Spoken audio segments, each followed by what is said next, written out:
بیان کیا جاتا ہے کہ سمرقند کا ایک بادشاہ تھا، اللہ تبارک و تعالیٰ نے اسے بڑی حکومت دی تھی، اسے بڑی سلطنت دی تھی، اس کو حسن بھی دیا تھا، اس کو وجاہت بھی دی تھی، اس کو عزت بھی دی تھی، لیکن وہ دولت کے نشے میں اور سلطنت کے غرور اور گھمنڈ کے اندر گویا کہ وہ وقت کا فرعون بن گیا۔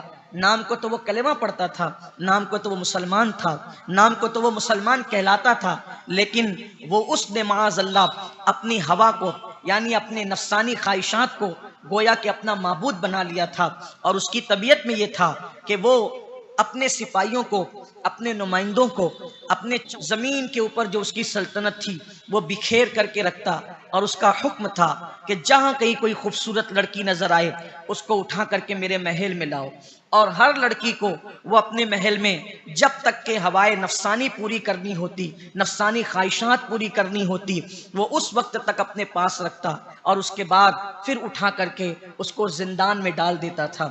یعنی کہ اس کا معمول تھا، ایک دو نہیں، اس نے سینکڑوں لڑکیوں کو اسی طریقے سے زندان میں اور قید خانے میں ڈال رکھا تھا۔ اب سمرقند کے لوگ جب بھی ان کے یہاں بیٹیاں جوان ہوتی تو اس کے خوف سے، بادشاہ کے خوف سے اپنے تہہ خانوں میں چھپا کر کے رکھا کرتے تھے اپنی بیٹیوں کو۔ سمرقند میں ایک وقت ایسا بھی آیا کہ اسی سمرقند میں کبھی امام بخاری جیسے لوگ جو ہیں درس حدیث دیا کرتے تھے، اور حدیث کی محفل سجتی تھی تو ہزاروں لوگ وہاں حدیث کا درس حاصل کرنے آتے تھے۔ اور ایک وقت سمرقند میں ایسا بھی آیا، وقت کی اور حالات کی ستم ظریفیاں اور وقت کا پلٹا کھانا، کروٹیں بدلنا، کہ اسی سرزمین پر ایسا آوارہ، عیاش اور اوباش بادشاہ بنام مسلم آیا کہ اس کے خوف سے لوگ اپنی بیٹیوں کو تہہ خانوں میں چھپا کر کے رکھتے تھے۔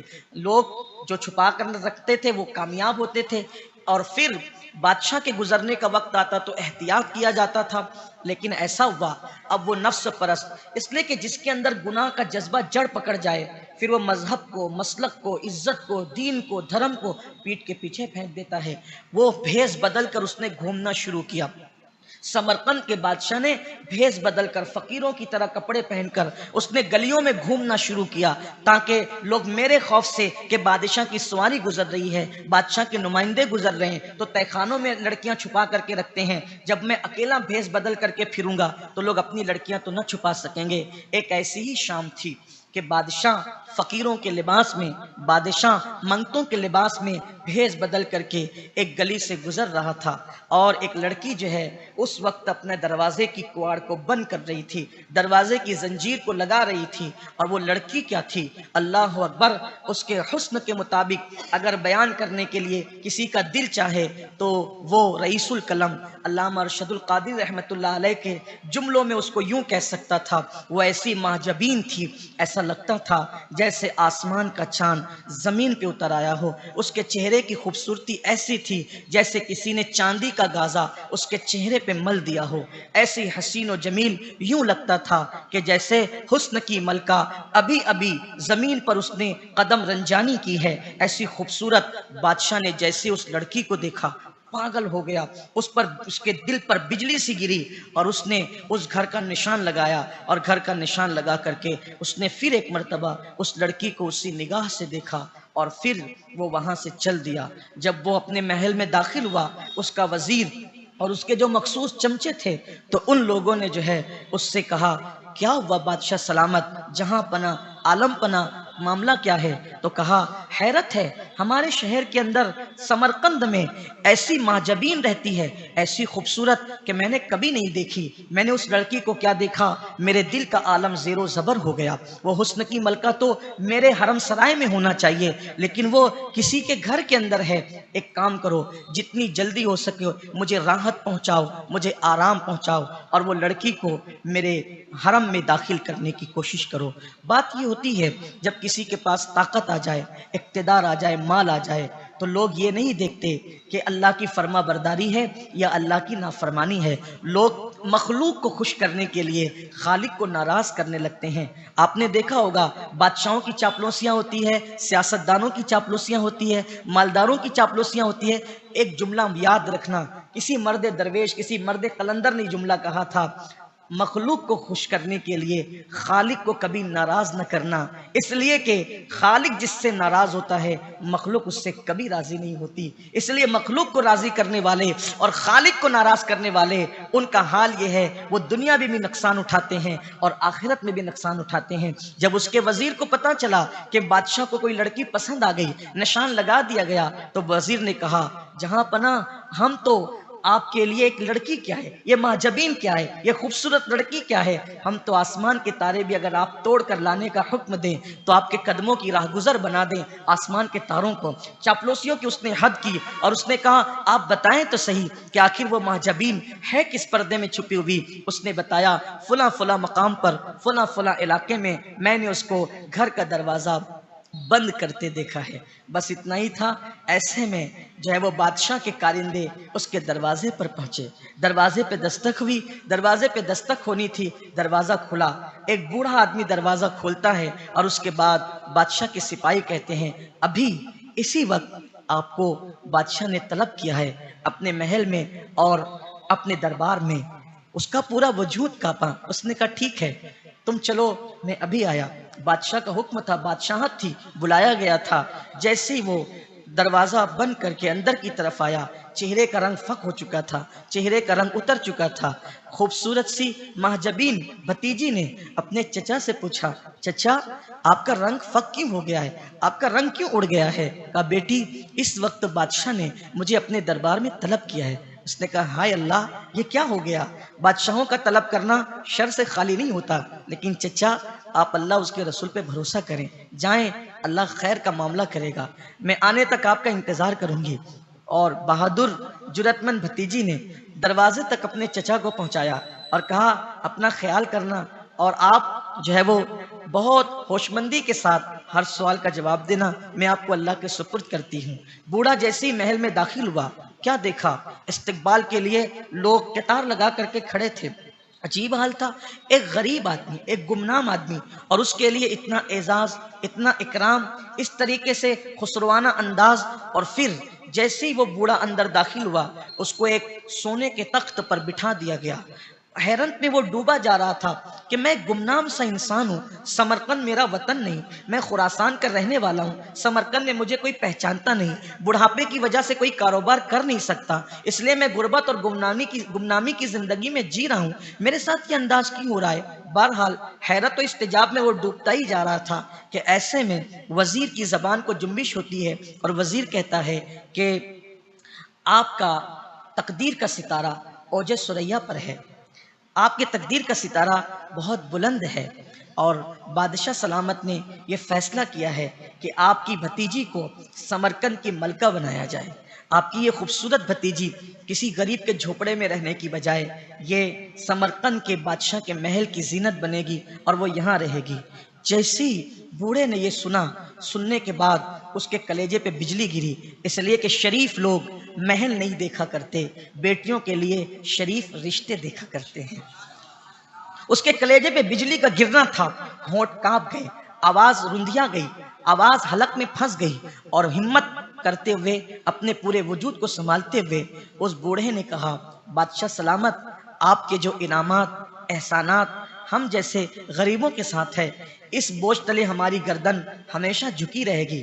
آپ نے ہمیں اس قابل سمجھا، یہ ہمارے لیے اعزاز کی بات ہے، فخر کی بات ہے، لیکن میرا فیصلہ یہ ہے کیونکہ اسلام نے حق دیا ہے کون اپنی بیٹی کس کے ساتھ دے اور کس کے ساتھ نہ دے، یہ حق ہر ولی کو ہے، ہر ولی کو ہے، اس لیے میں یہ فیصلہ کرتا ہوں کہ میں اپنی بھتیجی کا رشتہ آپ کے ساتھ نہیں کر سکتا۔ اتنا سننا تھا کہ وزیر کی آنکھوں سے چنگاریاں نکلنے لگی، کہتے ہیں کہ چائے سے زیادہ پیالیاں گرم ہوتی ہے، اس کی آنکھوں سے چنگاریاں نکلنے لگی، بادشاہ کے ماتھے پہ شکن آ گیا، اور پھر وزیر نے کہا اگر سیدھے سے اپنی بھتیجی کو دلہن بنا کر سمرقند کے محل میں نہ بھیجو گے تو ہم پھر اس کو اٹھا کر کے لائیں گے اور پھر راتوں رات ہم بادشاہ کے حرم میں داخل کر لیں گے۔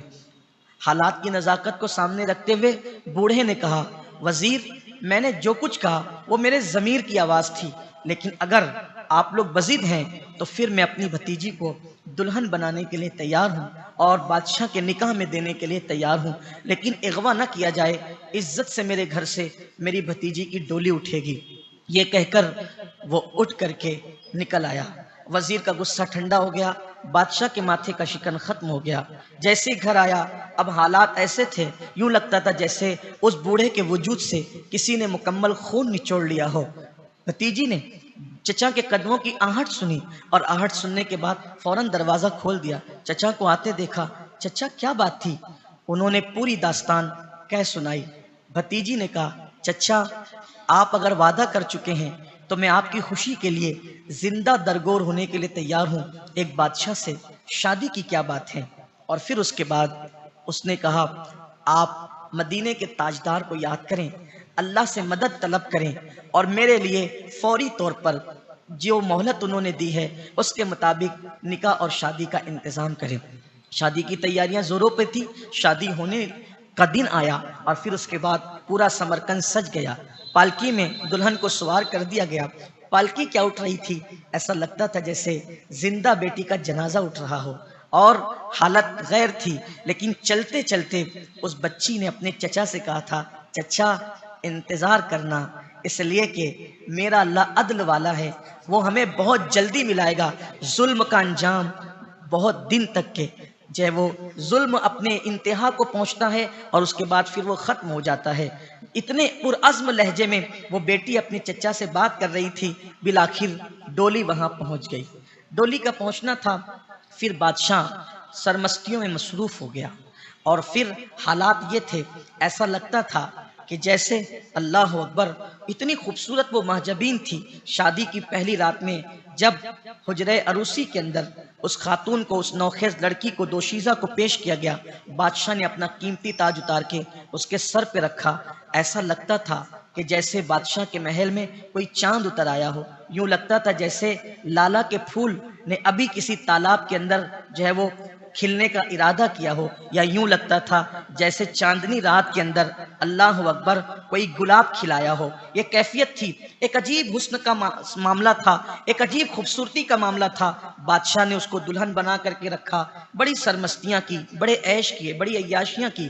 وہ لڑکی خوش تو نہ تھی، اس لیے کہ اس کی خوشی سے وہ شادی نہیں ہوئی تھی، اس کی خوشی سے وہ نکاح نہیں ہوا تھا۔ وہ روزانہ راتوں کو روتی تھی، فریاد کرتی تھی۔ وجہ یہ تھی کہ وہ اپنے علم و یقین کے اعتبار سے ایک باپ کی یتیم بیٹی تھی۔ ماں بھی انتقال کر چکی تھی، اور اس کے علم و یقین کے اعتبار سے اس کا باپ بھی انتقال کر چکا تھا، اور پھر وہ چچا کے ساتھ سمرقند میں رہتی تھی، اور وہ روزانہ رو رو کر کے راتوں کو دعائیں کرتی تھی، اللہ نجات کی کوئی راہیں پیدا فرما، اللہ نجات کا کوئی انتظام فرما۔ ایسے میں 6 مہینے گزرنے کو آئے تھے، 6 مہینے گزرنے لگے تھے۔ بادشاہ کا حال یہ تھا کہ ایک لمحہ بھی اس کے بغیر نہیں رہتا، ہر وقت اسے ساتھ رکھتا، تخت پہ ساتھ بٹھاتا، اس کی ہر خواہش کا احترام کرتا۔ حالانکہ وہ کوئی خواہش کرتی بھی نہ تھی، اس لیے کہ وہ بجھی بجھی رہتی تھی، لیکن بادشاہ کا حال ایسے تھا جیسے بھورا کلیوں کے بغیر نہیں رہتا، جیسے تتلیاں باغوں کے بغیر نہیں رہتی، جیسے پھول کے بغیر خوشبو کا تصور نہیں ہوتا، جیسے مچھلی کو پانی کے بغیر نہیں رکھا جا سکتا تھا۔ یہی حال بادشاہ کا تھا۔ مثال دی جاتی تھی، بادشاہ کتنا بیوی سے پیار کرتا ہے، محبت کرتا ہے، لیکن جیسے ہی 6 مہینے آئے، اب وہ محبتیں، وہ سرمستیاں، وہ محبتوں کی انگڑائیاں، وہ محبتوں کا باغپن دھیرے دھیرے رخصت ہونے لگا۔ ایسا لگا جیسے چاندنی راتیں جو ہے وہ اللہ اکبر گہناتی جا رہی ہے۔ ایسا لگتا تھا جیسے سورج کی کرنوں کو کسی نے گہن کی طرف موڑ دیا ہے، ایسا لگتا تھا جیسے گلستان کی بہاروں کو کسی نے خزاں کی طرف موڑ دیا ہے۔ اب نہ وہ محبت ہے، نہ وہ پیار ہے، نہ وہ الفت ہے۔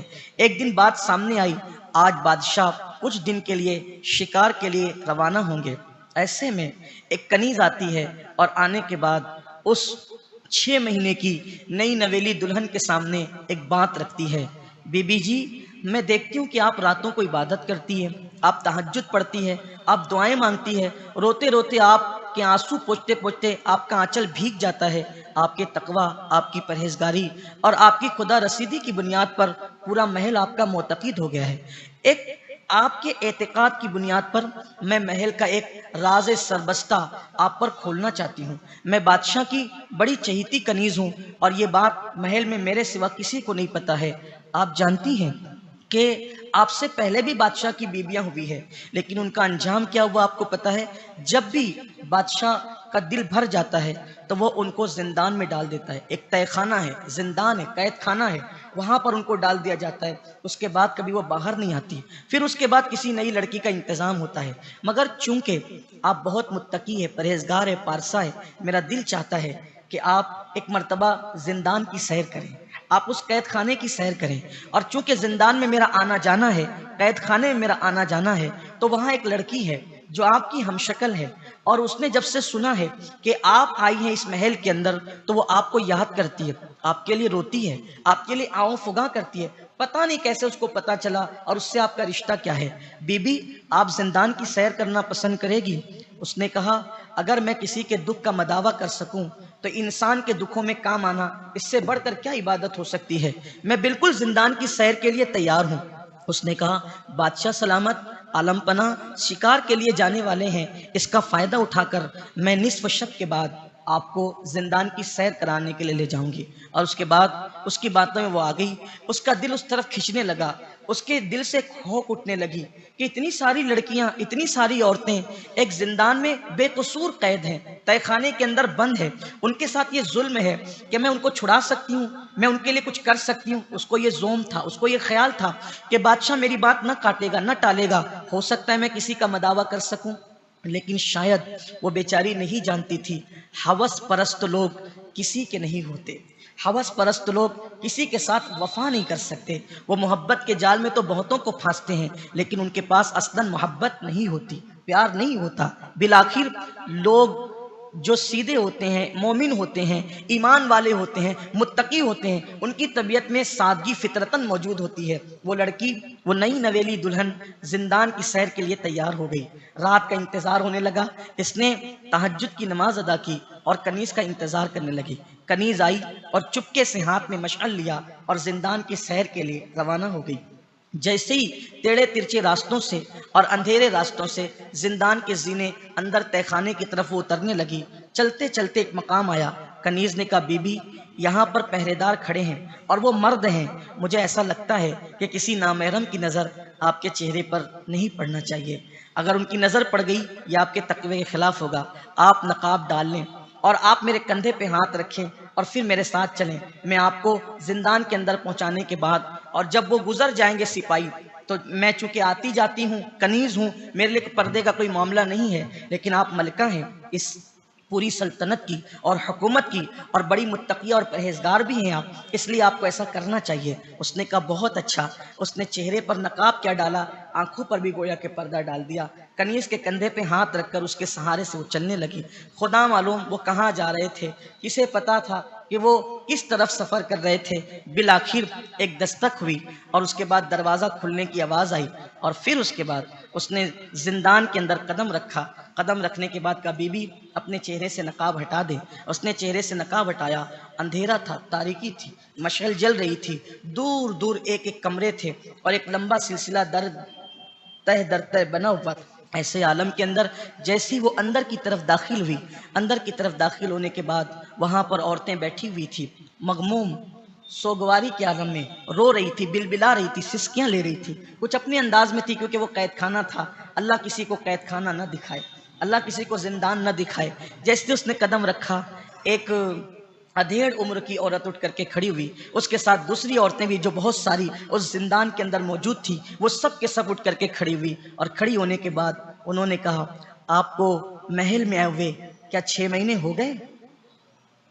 آپ کو محل میں آئے ہوئے 6 مہینے ہو گئے؟ تو اس ادھیڑ عمر کی عورت سے ملکہ نے پوچھا تمہیں کیسے پتا چلا کہ مجھے محل میں آئے 6 مہینے ہو گئے؟ کہا کہ جب کسی کو محل میں آئے 6 مہینے ہو جاتے ہیں تو اس وقت اس کو اس زندان میں لا کر کے ڈال دیا جاتا ہے۔ اس نے کہا مگر میں تو ملکہ ہوں اور میں زندان کی سیر کے لیے آئی ہوں، اور میں تمہاری مدد کے لیے آئی ہوں، میں تمہاری بپتا سننے کے لیے آئی ہوں، میں تمہارے حالات جاننے کے لیے آئی ہوں تاکہ میں تمہاری مدد کا انتظام کر سکوں۔ مجھے یہاں ایک کنیز نے لائی ہے، وہ میرے تقویٰ پر، میری پرہیزگاری پر بڑی عقیدت مند ہو گئی تھی۔ کہا وہ حرافہ، وہ ظالم سب کے ساتھ ایسے ہی کرتی ہے اور سب کو اسی طرح ورگلا کے لاتی ہے، اور جیسے ہی وہ خاتون زندان میں قدم رکھتی ہے وہ غائب ہو جاتی ہے۔ بس جیسے ہی یہ سنا کہ وہ غائب ہو جاتی ہے، اس نے پیچھے مڑ کر کے دیکھا، زندان کا دروازہ بند ہو چکا تھا اور وہ کنیز بھی وہاں سے غائب ہو چکی تھی۔ انجام کی پرواہ کرتے ہوئے اس کی تو چیخ نکل گئی، اور اس نے سوچا کہ میرے ساتھ یہ ہوا، ملکہ بنا کر میرے ساتھ یہ ہوا، میں نے سوچا بھی نہیں تھا میرے ساتھ اتنا بڑا دھوکہ ہوا۔ اس نے چیخ ماری، زمین پہ گری، بے ہوش ہو گئی، اس کو ہوش نہ رہا، بے ہوش ہو گئی۔ زندان کی قیدی عورتوں نے اس کے چہرے پہ پانی چھڑکا، پانی چھڑکنے کے بعد اس سے کہا، ملکہ بی بی جان نہ کھپاؤ، اب تمہارا مقدر یہی زندان ہے، تم سے پہلے ہمارے ساتھ بھی ایسا ہی تھا، دیکھو ہمارا حسن، ہماری خوبصورتی، ہماری رانائیاں نچوڑ لی گئی اور لا کر کے زندان میں رکھ دیا گیا۔ آپ کو 6 مہینے ہو گئے، آپ کو بھی زندان تک پہنچا دیا گیا، اور اب کسی دوسری کا انتظام کیا جا چکا ہوگا۔ ہوس پرست بادشاہ اور نفس پرست بادشاہ کا معمول یہی ہے کہ وہ 6 مہینے سے زیادہ کسی کو اپنے ساتھ نہیں رکھتا۔ بی بی دکھ نہ کرو، غم نہ کرو، اسی زندان میں اب ہمارے ساتھ تم نے اپنی زندگی کو گزارنا ہے۔ سب اپنے اپنے حالات شیئر کر رہے تھے، بتا رہے تھے۔ ایسے میں پھر اسی ادھیڑ عمر کی خاتون نے کہا، بی بی اگر آپ چاہیں تو میں آپ کو زندان کی سیر کرا کے لاؤں، یہاں کتنی خواتین ہیں ان کے حالات آپ کو بتاؤں، اب آپ میرے ساتھ زندان کی سیر کریں۔ اگر آپ چلیں گی، ملیں گی لوگوں سے، خواتین سے، ان لڑکیوں سے، دیکھنا ان کا حسن کیا ہے، خوبصورتی کیا ہے، اور پھر ان کے حالات سننا کس طریقے سے ان کو یہاں لایا گیا ہے۔ اس نے کہا، اگر آپ میرے ساتھ چلیں گی تو آپ کا دل بھی بہل جائے گا، اور اب رہنا تو ہمیں یہی ہے، دل بہلانے کی کوشش کرو۔ اس نے سوچا، ملکہ نے سوچا، ٹھیک ہے چلتے ہیں۔ چلتے چلتے کبھی اس سے ملے، کبھی اس سے ملے، کبھی اس سے ملے، آگے بڑھے۔ جو آخری کمرہ تھا، اس کمرے کے اندر کسی کی سسکیوں کی آواز آ رہی تھی، اور ادھر ملکہ کا دل کھچ رہا تھا، کوئی رو رہا تھا، فریاد کرنے والا فریاد کر رہا تھا، اور سسکیوں کی آواز تھی، دل ادھر کھچ رہا تھا۔ ایسے میں ملکہ نے کہا، ادھر یہ کون ہے؟ ایسا لگتا ہے یہ کوئی اللہ والی ہے، اس کی طرف میرا دل مائل ہوتا ہے، اس کی طرف میرا دل کھنچتا ہے، کیا کچھ دیر میں یہاں رک سکتی ہوں؟ ادھیڑ عمر کی عورت نے کہا، زندان تو ہمارے ہی لیے ہے، آپ جتنا چاہیں یہاں رک سکتی ہے۔ اور اس کے آنسو جب تھمے، اس لڑکی نے جب سجدے سے سر اٹھایا، آنکھیں چار ہوئی، دونوں کی آنکھیں چار ہوئی، اور جیسے ہی ایک دوسرے کو دیکھا، ایسے میں فوری طور پر ملکہ نے پکارا، غزالہ تم، غزالہ تم۔ یہ جملے سننے کے بعد اس نے کہا، بڑی آپا تم یہاں کیسے؟ اور دونوں ایک دوسرے کو لپٹ کر کے زار زار رونے لگی، بہت روئی۔ جذبات کا تلاطم کیا ہوتا ہے یہ تو وہی جانتا ہے جو اس راہ سے گزرا ہو، جن کو کبھی کسی کی جدائی کے بعد شرف لقا کا معاملہ پیش نہ آیا ہو، وہ جذبات کے تلاطم کو کیا جانے۔ جذبات کے تلاطم پوچھنا ہے تو کوئی جناب یوسف اور یعقوب سے پوچھے، جذبات کے تلاطم اگر کسی کو پوچھنا ہے تو کوئی پوچھے تو صحیح امام زین العابدین سے، جذبات کے تلاطم کسی کو پوچھنا ہے تو کوئی مدینے میں چھوٹ جانے والی صغرا سے پوچھے، جذبات کے تلاطم اگر کسی کو پوچھنا ہو تو سیدہ زینب پاک سے پوچھے، جب وہ تاراج قافلے کی قیادت کرتے ہوئے مدینہ منورہ تشریف لا رہی تھی۔ جذبات کا تلاطم الگ ہوتا ہے، کائنات اس کی ترجمانی نہیں کر سکتی، کائنات کی کسی لغت کے اندر ایسے الفاظ پیدا نہیں ہوئے جو جذبات کے تلاطم کا تذکرہ کر سکے۔ بہرحال المختصر یہ کہ جب دونوں کے جذبات تھمے، ادھیڑ عمر کی عورت یہ منظر دیکھ رہی تھی، اور منظر دیکھنے کے بعد اس نے فوری طور پر، فطری طور پر ایک سوال کیا، ملکہ آخر یہ بتائیں آپ نے اس کو کیسے پہچانا کہ یہ غزالہ ہے؟ غزالہ کو آپ نے کیسے پہچانا؟ اور آپ اس کی بڑی آپا کیسے ہیں؟ یہ کیا معاملہ ہے؟ اس وقت اس ملکہ نے کہا، اگر میری دکھ کی کہانی سننا ہے تو پھر سنو۔ بات یہ ہے کہ ہم لوگ سمرقند کے رہنے والے نہیں ہیں، بلکہ ہم لوگ خراسان کے قریب ایک دیہات کے رہنے والے ہیں۔ میرے باپ بہت بڑے سوداگر ہیں، بلکہ سوداگر تھے، بہت بڑے سوداگر، اور بڑے سوداگر ہونے کے ساتھ ساتھ وہ بہت بڑے عاشق رسول بھی تھے۔ ہم ان کی صرف 2 ہی بیٹیاں تھیں، ان کی صرف 2 بیٹیاں تھیں، غزالہ اور میں۔ اور میرے باپ کا حال یہ تھا کہ اکثر رات کا آخری پہر ان کا سسکیوں میں گزرتا تھا، رات کا وقت وہ مصلے پر گزارتے تھے۔ عشق رسول، عشق اہل بیت ہم نے اپنے ماں باپ سے سیکھا۔ میرے باپ کا حال یہ تھا کہ جب عشاء کی نماز کے بعد وہ مجھ سے اور غزالہ سے کہتے کہ قصیدہ بردہ پڑھو. ہم قصیدہ بردہ کا پہلا مصرع چھیڑتے اور ان کی آنکھوں سے آنسو جاری ہو جاتے اور وہ سسکیاں لے لے کر ایسے روتے, ہمیں یوں لگتا کہ جیسے دشت و جبل کی ساری جو ہے وہ دوریاں ختم ہو چکی ہیں, مسافتیں ختم ہو چکی ہے اور ہم مدینے کی سنہری جالیوں کے سامنے کھڑے ہیں. اور جب ہم دونوں بہنیں مل کے قصیدہ بردہ پڑھ لیتی اور ہمارے باپ کی داڑھی آنسوؤں سے تر ہو جاتی, قصیدے کے اختتام پر میرے والد کھڑے ہو جاتے اور مدینہ منورہ کی طرف رخ کر کے درود و سلام پڑھتے. وہ عجیب سا منظر ہوتا. ہمارے گھر میں عشق رسول کا یہ ماحول تھا. ظاہر سی بات ہے بڑے تاجر بھی تھے.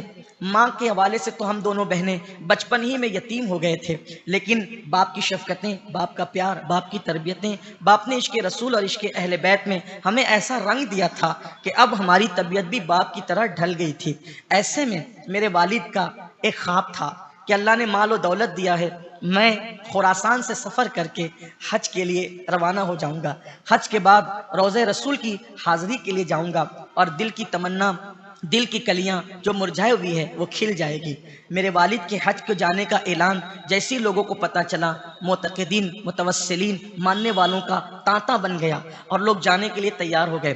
بالآخر حج کی تیاریاں شروع ہوئی اور وہ شام بھی آ گئی, آخری شام, جس کے بعد صبح کو قافلہ روانہ ہونا تھا. میرے والد اکثر کہتے تھے کہ میں غزالہ کی پیشانی میں وہ نور دیکھتا ہوں, مجھے ایسا لگتا ہے یہ بچی میرے لیے ذریعہ نجات ہے اور یہ اللہ والی بیٹی ہے میری. اکثر وہ غزالہ کی بڑی تعریف کرتے تھے, غزالہ سے بڑے مانوس تھے, غزالہ سے بڑی محبت تھی. حج کی روانگی کی شام آنے تک وہ تیاری تنہا کر رہے تھے حج کو جانے کے لیے, لیکن غزالہ نے آخری شام کو کہا ابا میں بھی آپ کے ساتھ حج کو چلوں گی. بیٹی کی ضد کو وہ توڑ نہ سکے اور راتوں رات غزالہ کی بھی تیاری ہو گئی اور پھر وہ صبح آئی کہ باپ اور بیٹی پورے قافلے کے ساتھ حج کے لیے روانہ ہو گئے. میں دور تک اس گرد و غبار کو دیکھتی رہی اور اس کے بعد پھر جو ہے میں روتی ہوئی اپنے گھر میں صبر کر کے بیٹھ گئی. چونکہ میں اکیلی تھی, میرے والد نے مجھے چچا کے سپرد کر دیا, میرے حج سے آنے تک تم اپنے چچا کے ساتھ رہنا. پھر یہی ہوا, اطلاعات آتی رہی, قافلہ آ رہا ہے, قافلہ آ رہا ہے, 8 دن میں قافلہ آئے گا, 6 دن میں قافلہ آئے گا. حتیٰ کہ قافلے کے آنے کی اطلاعات جب شروع ہوئی, میں نے گھر سجایا, اپنے باپ کی بیٹھک سجائی اور میں گھڑیاں گنتی تھی میری غزالہ اور میرے والد کب آئیں گے اور میں ان کا استقبال کروں گی. بالآخر اطلاع ہوئی قافلہ کل آ رہا ہے, قافلہ صبح آ رہا ہے. اور ایسا ہی ہوا, جب قافلہ صبح کو خراسان کے علاقے میں اس دیہات میں داخل ہوا, سارے حاجی تو آ گئے لیکن کسی نے آ کر مجھے اطلاع کی اللہ تمہیں صبر عطا کرے, جب ہم حج سے واپس آ رہے تھے ڈاکوؤں نے تمہارے باپ کو اور غزالہ کو شہید کر دیا. سفر حج میں تمہارے والد اور تمہاری بہن شہید ہو گئی. اب حالات یہ تھے, ایسا لگا جیسے دل پر بجلی سی گری, لیکن صبر کے سوا چارہ کیا تھا, کچھ نہیں. ایسے میں پھر میں صبر کرتی رہی. میرے چچا بھائی کے انتقال کے بعد اتنے مایوس ہوئے کہ پھر وہ خراسان کو چھوڑ کر کے سمرقند آ گئے. اور جب سمرقند آ گئے, سمرقند آنے کے بعد میں اپنے چچا کے ساتھ رہنے لگی اور چچا کے ساتھ رہنے کے بعد پھر اس محل میں آئی اور اس نے پھر پوری داستان بتائی اور آج زندان میں ہوں. اس کے آگے کیا ہوا یہ تو میں نہیں جانتی, اس کے آگے کی بات تو غزالہ ہی بتا سکتی ہے, کیونکہ ہم تو غزالہ کو شہید اور مرحوم تصور, انتقال شدہ تصور کرتے ہیں. والد کی بھی شہادت ہم مانتے ہیں, لیکن غزالہ یہاں زندہ کیسے آئی اس کی خبر مجھے نہیں. بھیگی پلکوں سے آنسو پوچھتے ہوئے اپنے دوپٹے سے غزالہ نے کہا کہ اب اس بات کو یہیں رہنے دے تو بہتر ہے. لیکن ایسے میں اس ادھیڑ عمر کی عورت نے اصرار کیا, غزالہ بتاؤ نا, تم تو مر چکی تھی, پھر تم زندان میں کیسے پہنچی؟ مرنے کے بعد کوئی زندان میں کیسے پہنچ سکتا ہے؟ سفر حج میں تمہارا انتقال ہوا.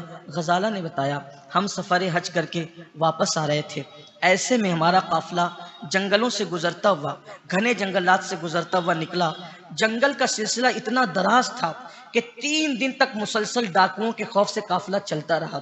بالآخر چلتے چلتے قافلہ تھک گیا, اور جب قافلہ تھک گیا تو پھر یہ فیصلہ ہوا اب ہم نے یہیں پر رک جانا ہے, آرام کرنا ہے. میرے والد کی عادت تھی کہ وہ حاجیوں کے ساتھ قیام نہیں کرتے تھے, اور لوگ بھی ان کے احترام اور ان کی بزرگی کی وجہ سے ان کے ساتھ قیام نہیں کرتے تھے.